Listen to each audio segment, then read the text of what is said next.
Hello అండి, welcome to the Telugu doctor.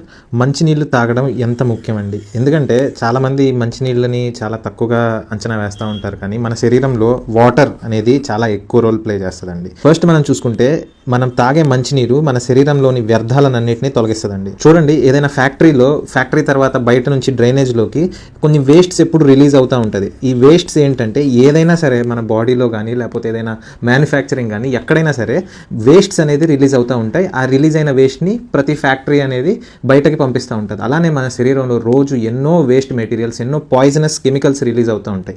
So అవన్నీ ఏంటంటే మనం తాగే నీరు ద్వారా ఈ కిడ్నీస్ అనేవి ఫిల్టర్ చేసేసి మన శరీరాన్ని అటువంటి టాక్సిక్ మెటబోలైట్స్ అంటారు. ఆ టాక్సిక్ మెటబోలైట్స్ వల్ల క్యాన్సర్స్ కూడా వచ్చే ఛాన్సెస్ ఉంటాయి అనమాట. సో మనం తాగే వాటర్ అనేది ఈ టాక్సిక్ మెటబోలైట్స్ని, టాక్సిన్స్ అన్నిటిని మన యూరిన్ ద్వారా పంపించేస్తుంది అనమాట. సెకండ్ వచ్చేసరికి మనం తీసుకునే మంచినీళ్ళు ఆక్సిజన్ సరఫరా చేయడానికి ఉపయోగపడుతుంది. ఎందుకంటే మనం తీసుకున్న ఆక్సిజన్ అనేది ఊపిరితిత్తుల ద్వారా రక్తంలో మిక్స్ అవుతుందండి. బ్లడ్లో మిక్స్ అయిన తర్వాత ఈ బ్లడ్ అనేది ఆ ఆక్సిజన్ని ప్రతి ఆర్గన్కి తీసుకెళ్తుంది అనమాట. కాళ్ళకి, చేతులకి, మెదడుకి, తర్వాత ప్రతి ఆర్గన్కి తీసుకెళ్లేటప్పుడు మనం బ్లడ్ అనేది ఎంత ఫ్లూయిడ్గా ఉంటే అంత ఫాస్ట్గా, అంత మంచిగా ఆర్గన్స్కి ఆక్సిజన్ అనేది డిస్ట్రిబ్యూట్ అవుతుంది అనమాట. తర్వాత వచ్చేసరికి మంచినీళ్ళు జాయింట్స్ లూబ్రికేషన్కి హెల్ప్ చేస్తాయండి. అంటే చూడండి, ఇది ఒక బోన్, తర్వాత దాని కింద ఉన్నది ఇది ఇంకో బోన్ అండి. ఈ బోన్ రెండుటి మధ్యలో ఉన్న జాయింట్లో జాయింట్ ఫ్లూయిడ్ అంటారండి. ఈ జాయింట్ ఫ్లూయిడ్ అనే దాంట్లో సైనోవియల్ ఫ్లూయిడ్ అంటారు. ఈ ఫ్లూయిడ్ అంటే ఈ జాయింట్ మూవ్మెంట్ సరిగ్గా పనిచేయడానికి కూడా వాటర్ అనేది చాలా ఇంపార్టెంట్ అండి. తర్వాత మన జీర్ణ వ్యవస్థ, మనం తిన్న ఆహారం ప్రతిదీ జీర్ణం అయ్యి తర్వాత మళ్ళీ బయటకు వెళ్ళాలంటే ఈ వాటర్ అనేది ఎక్కువ రోల్ ప్లే చేస్తుంది. సరిగ్గా వాటర్ తాగపోతే అజీర్ణం ప్రాబ్లమ్స్తో కూడా చాలామంది ఫేస్ చేస్తూ ఉంటారు. కొంతమందికి కాన్స్టిపేషన్ కూడా వస్తుంది, అంటే మలబద్ధకం. సో ఈ కాన్స్టిపేషన్ కూడా చాలా ప్రాబ్లం అండి చాలామందికి. సో ఈ కాన్స్టిపేషన్ కూడా సరిగ్గా వాటర్ తాగకపోతే వచ్చే ప్రమాదం ఉంది. తర్వాత చర్మం మరియు అందం, గుర్తుపెట్టుకోండి, వాటర్ సరిగ్గా తాగపోతే మన శరీరం డీహైడ్రేట్ అయిపోతుంది. డీహైడ్రేట్ అంటే ఏంటంటే మన శరీరంలో సరైన నీరు లేకపోవడం. సో చర్మంలో నీరు లేకపోతే ఏమవుతుందంటే స్కిన్ అంతా డ్రై అయిపోయి వ్రింకిల్స్ వచ్చేసి, అంటే మడతలు పడిపోయి, సో యంగ్ పీపుల్ కూడా ముసలాళ్ళలాగా కనిపిస్తూ ఉంటారు. తర్వాత ఇమ్యూనిటీ అండి. ఇమ్యూనిటీ అంటే రోగ నిరోధక శక్తి. సపోజ్ మన శరీరంలో ఒక క్రిమి వచ్చింది. సో ఈ క్రిమిని ఫైటింగ్ చేయడానికి మన శరీరంలో WBC అని ఉంటాయి, తెల్ల రక్త కణాలు. సో ఈ తెల్ల రక్త కణాలు బ్లడ్ ద్వారా ఈ క్రిమి దగ్గరికి వెళ్తాయండి. కాకపోతే ఒకవేళ కనుక మీరు డీహైడ్రేటెడ్ స్టేట్లో ఉంటే కనుక ఈ క్రిమి దగ్గరికి ఈ తెల్ల రక్త కణాలు ఫైటింగ్ పోలీస్మెన్ అంటారనమాట. So policemen of the body ఈ క్రిమి దగ్గరికి వెళ్ళలేకపోతాయి. సో సరిగ్గా వెళ్ళలేకపోతే, ఫైట్ చేయకపోతే మనకి ఏంటంటే ఇన్ఫెక్షన్స్ అనేవి క్యూర్ అవ్వడానికి టైం పడుతుంది అనమాట. అందుకే జ్వరం వచ్చినప్పుడు, ఏదైనా ఇన్ఫెక్షన్స్ వచ్చినప్పుడు బాడీ బాగా డీహైడ్రేట్ అవ్వకుండా చూసుకోండి అని చెప్పేసి డాక్టర్స్ అడ్వైస్ చేస్తూ ఉంటాము. సో ఏదైనా ఫీవర్ వచ్చినా సరే, సోర్ థ్రోట్ అంటే ఇంకా ఏమన్నా టైఫాయిడ్, మలేరియా, ఎటువంటి వ్యాధులు వచ్చినా సరే, ఈవెన్ డెంగ్యూ ఫీవర్స్ వచ్చినా, తర్వాత జాండీస్లు, హెపటైటిస్లు వచ్చినా సరే, మెయిన్గా ఏం చెప్తారంటే హైడ్రేట్ చేయండి. అంటే మన శరీరంలో ఎంత ఫ్లూయిడ్ లెవెల్ ఎంత మంచిగా ఉంటే మనకి ఏంటంటే ఆ రోగ నిరోధక శక్తి అంత బాగా పనిచేసి ఆ క్రిములని మనము జయించగలుగుతాం. తర్వాత వెయిట్ లాస్ డైట్లో కూడా వాటర్ అనేది చాలా హెల్ప్ చేస్తుందండి. వెయిట్ లాస్ డైట్ ఫాలో అయ్యే వాళ్ళు కోకో కోలాలు, పెప్సీలు ఇట్లాంటివన్నీ తాగకుండా మీరేంటంటే వాటిని మీరు వాటర్తో రిప్లేస్ చేయడం ద్వారా ఏంటంటే మీరేంటంటే బాడీ హైడ్రేట్ అవుతూ ఉంటుంది. తర్వాత మీకు ఈ ఎక్స్ట్రా క్యాలరీస్ అనేవి వెళ్లకుండా ఉంటుంది.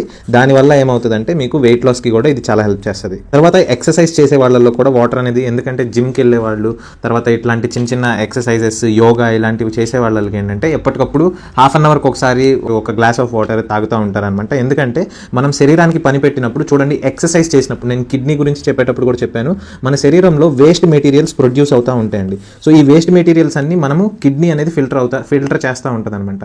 సో మీరు ఇలా ఎక్సర్సైజులు చేసినప్పుడు, యోగా చేసినప్పుడు, రన్నింగ్ చేసినప్పుడు, ఏం చేసినా సరే ఈ వేస్ట్ మెటీరియల్స్ అన్ని మనము ఎక్స్క్రీట్ చేయాలంటే, మన శరీరంలో నుంచి బయటకు పంపించాలి అంటే కనుక ఈ వాటర్ అనేది రోల్ ప్లే చేస్తుంది. తర్వాత బ్రెయిన్ అండ్ స్పైనల్ కార్డ్ అంటే ఏంటంటే మన మెదడు, తర్వాత మన వెన్నుపూస. సో మన బ్రెయిన్ నుంచి చాలా హార్మోన్స్ ప్రొడ్యూస్ అవుతాయండి. సో హార్మోన్స్ అంటే ఏంటంటే ఇవన్నీ కెమికల్స్ అనమాట. ఈ కెమికల్స్ మన శరీరాన్ని మొత్తాన్ని కంట్రోల్ చేస్తూ ఉంటాయి. సో ఈ హార్మోన్స్ అనేవి ప్రాపర్గా ఫంక్షన్ అవ్వాలన్నా, ప్రాపర్గా సింథసైజ్ అవ్వాలన్నా సరే వాటర్ అనేది చాలా ముఖ్యమండి. చాలా మంది ఏంటంటే ముసలి వాళ్ళు ఉంటారు. సో ముసలి వాళ్ళకి ఏంటంటే వాటర్ టైంకి తాగాలి అని చెప్పేసి వాళ్ళకి తెలియదు. సో వాళ్ళు ఏంటంటే వాటర్ ఇవ్వు అని కూడా అడగలేరు అనమాట. కొంతమంది బెడ్ రిడెన్ పేషెంట్స్ ఇంట్లో ఉండే వాళ్ళు ఏంటంటే వాళ్ళకి రోజుకి వాళ్ళకి ఏంటంటే మెంటల్గా డౌన్ అయిపోతూ ఉంటారు. అంటే సరిగ్గా మాట్లాడలేదండి, ఇంట్లో నిన్నటి దాకా బాగానే ఉన్నారు, అసలు రెస్పాండ్ అవ్వట్లేదు, తర్వాత షుగర్ ఎక్కువైపోతుంది, ఇలా ఆ తర్వాత యూరినరీ ఇన్ఫెక్షన్స్ వస్తున్నాయి అని చెప్పేసి వింటూ ఉంటాం కదా. సో యూరినరీ యూరినరీ ఇన్ఫెక్షన్స్ కూడా చాలా ఎక్కువ శాతం వస్తాయండి సరిగ్గా వాటర్ తాగపోతే. సో ఎస్పెషల్లీ ఎల్డర్లీ పీపుల్లో ఏంటంటే యూరినరీ ఇన్ఫెక్షన్స్, తర్వాత హైపరాస్మోలార్ కోమా అంటారండి. హైపరాస్మోలార్ కోమా అనేది డయాబెటీస్ ఉన్న వాళ్ళల్లో వస్తూ ఉంటుంది. సో ఇది కూడా పెద్దవాళ్ళల్లో వస్తూ ఉంటుంది. టైంకి మంచినీళ్ళు తాగకపోవడం వల్ల ఏమవుతుందంటే వాళ్ళ శరీరంలో షుగర్ ఎక్కువైపోయి అదేంటంటే చాలా లేట్ స్టేజెస్లో పేషెంట్లు చనిపోతారు కూడా అనమాట. సో ఎస్పెషల్లీ ఎల్డర్లీ పీపుల్ ఉన్న వాళ్ళల్లో మీరు టైంకి వాటర్ వాళ్ళు అడిగినా అడగకపోయినా సరే మీరు రోజుకి అట్లీస్ట్ 2 hours ఒకసారి ఒక చిన్న గ్లాస్ వాటర్ ఇస్తూ ఉండాలండి. కానీ కిడ్నీ ప్రాబ్లమ్స్, హార్ట్ ప్రాబ్లమ్స్ ఉన్న వాళ్ళకి మాత్రం వాళ్ళకి ఇంతనే వాటర్ ఇవ్వాలని కొన్ని లిమిటేషన్స్ ఉంటాయి. సపోజ్ కిడ్నీ అంటే క్రానిక్ కిడ్నీ డిసీజ్ ఉంటాయి. కిడ్నీ ఫెయిల్ అయిన వాళ్ళకి ఎక్కువ వాటర్ ఇవ్వకూడదు అనమాట. వాళ్ళకి రోజుకి 1 లీటర్ కంటే తక్కువ ఇవ్వాలి. అలాంటి కొన్ని లిమిట్స్ ఉంటాయి. అటువంటి వారిలో కాకుండా రొటీన్గా మీరు పెద్దవాళ్ళకి, ఎటువంటి హెల్త్ ప్రాబ్లమ్స్ లేని వాళ్ళకి, బెడ్ రిడన్ అయి ఉన్న వాళ్ళకి మీరు ఏంటంటే గుర్తు చేసి వాళ్ళకి వాటర్ ఇస్తూ ఉండాలి. అంటే మనకి వాటర్ దాహం వేసినప్పుడు మనకి దాహం సెన్సేషన్ వస్తుంది కదా. సో పెద్దవాళ్ళకి ఏంటంటే బెడ్ రిడన్ వాళ్ళకి వయసు పెరిగే కొద్దీ ఆల్జీమర్స్ వచ్చేసి తర్వాత బ్రెయిన్ సరిగ్గా పనిచేయక వాళ్ళకి దాహం అనేది కూడా వాళ్ళకి వేయదనమాట. సో అటువంటి వాళ్ళలో ఏంటంటే ఇటువంటి ప్రాబ్లమ్స్, యూరినరీ ట్రాక్ట్ ఇన్ఫెక్షన్స్ కానీ లేకపోతే హైపరాస్మోలార్ కోమా ఇట్లాంటివి వచ్చే ఛాన్సెస్ ఉంటాయి. సో లాస్ట్ అండ్ ఫైనల్ అండి, బ్లడ్ ప్రెషర్కి మెయింటైన్ చేయడానికి కూడా వాటర్ అనేది హెల్ప్ చేస్తుంది. సో మనం వాటర్ అనేది ఒకవేళ సరిగ్గా తాగకపోతే బ్లడ్ అంతా థిక్ అయిపోద్దండి. సో ఈ బ్లడ్ థిక్ అయిపోతే దానివల్ల చాలా కాంప్లికేషన్స్ వస్తాయి. సో అలా థిక్ అవ్వకుండా మనం వాటర్ ఎప్పటికప్పుడు హైడ్రేట్ చేసుకుంటూ ఉంటే కనుక మనము హార్ట్లో చిన్న చిన్న ఇష్యూస్ రాకుండా, ఇవన్నీ ఏంటంటే మన చేతుల్లో ఉంచుకొని మనము కేర్లెస్నెస్ వల్ల వేటినైతే మనము పాటించమో వాటి గురించి నేను ఈ వీడియోస్లో నేను చెప్తున్నానండి. తర్వాత రోజుకి ఎంత వాటర్ తాగాలి, ఇది అల్టిమేట్ క్వశ్చన్ అండి. సో దీనికి ఎక్కడ మీకు క్లియర్ ఆన్సర్ అనేది దొరకదు. ఎందుకంటే ఒకళ్ళు మన శరీరాన్ని బట్టి, ఇప్పుడు రోజు కూలి పని చేసుకునే వాళ్ళకి అనుకోండి, వాళ్ళు 3 లీటర్లు 4 లీటర్లు వాటర్ తాగినా సరే వాళ్ళకి సరిపోవన్నమాట. ఎందుకంటే వాళ్ళకి స్వెట్ రూపంలో, చెమట రూపంలో వాళ్ళకి వాటర్ వెళ్ళిపోతూ ఉంటాయి. సో ఓవరాల్గా యావరేజ్గా చెప్పాలంటే అండి, ఒకవేళ ఇంట్లో కూర్చునే వాళ్ళకి లేకపోతే చిన్న చిన్న పనులు చేసుకునే వాళ్ళకి నేను చాలా రీసెర్చెస్ ఆర్టికల్స్ చూసి చెప్తున్నాను, మినిమం 2 లీటర్స్ ఆఫ్ వాటర్ తాగాలండి. మినిమం 2 లీటర్స్ తాగితే కనుక మీకు ఏంటంటే రోజుకి కావాల్సినంత వాటర్ మన శరీరంలో వస్తుంది. దాని ద్వారా మీరు ఇటువంటి చిన్న చిన్న హెల్త్ ప్రాబ్లమ్స్ నుంచి దూరంగా ఉండొచ్చు. So thanks for watching this video అండి. Share this video with your friends and family.